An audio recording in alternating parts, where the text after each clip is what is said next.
Mr. President. Joe Biden. Of course, Mr. President, such a pleasure to hear your voice. You know, I am a moment late. But I mean it sincerely. Hey look, I want to make it clear that I am not a military man any more than you are, but I have been meeting with our Pentagon folks, and our national security people, as you have with ours and yours, and as you know, and I need not tell you, the perception around the world and in parts of Afghanistan, I believe, is that things aren't going well in terms of the fight against the Taliban.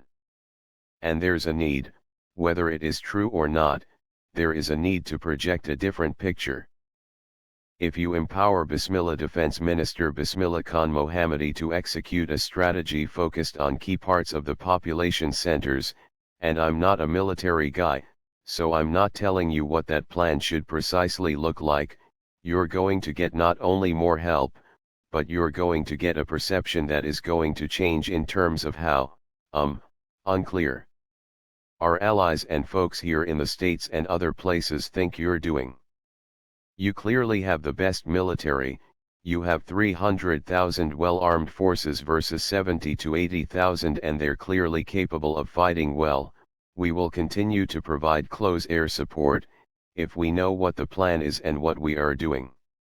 And all the way through the end of August, and who knows what after that. We are also going to continue to make sure your Air Force is capable of continuing to fly and provide air support. In addition to that, we are going to continue to fight hard, diplomatically, politically, economically, to make sure your government not only survives, but is sustained and grows, because it is clearly in the interest of the people of Afghanistan, that you succeed and you lead. And though I know this is presumptuous of me on one hand to say such things so directly to you, I have known you for a long while, I find you a brilliant and honorable man. But I really think, I don't know whether you're aware, just how much the perception around the world is that this is looking like a losing proposition, which it is not that it necessarily is that, but so the conclusion I'm asking you to consider is to bring together everyone from former Vice President Abdul Rashid Dostum, to former President Hamid Karzai and in between, if they stand there and say they back the strategy you put together, and put a warrior in charge. You know, a military man, Defense Minister Bismillah Khan, in charge of executing that strategy, and that will change perception, and that will change an awful lot, I think. Mr. President, we are facing a full-scale invasion, composed of Taliban, full Pakistani planning and logistical support, and at least 10 to 15,000 international terrorists, predominantly Pakistanis, thrown into this, so that dimension needs to be taken account of. Second, what is crucial is close air support, and if I could make a request, you have been very generous, if your assistance, particularly to our Air Force, be front-loaded, because what we need at this moment, there was a very heavily reliance on air power, and we have prioritized that. If it could be at all front-loaded, we will greatly appreciate it. And third, regarding procedure for the rest of the assistance, for instance, military pay is not increased for over a decade.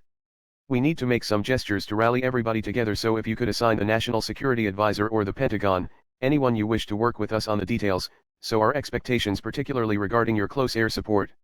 There are agreements with the Taliban that we or you, this is unclear, are not previously aware of, and because of your Air Force was extremely cautious in attacking them.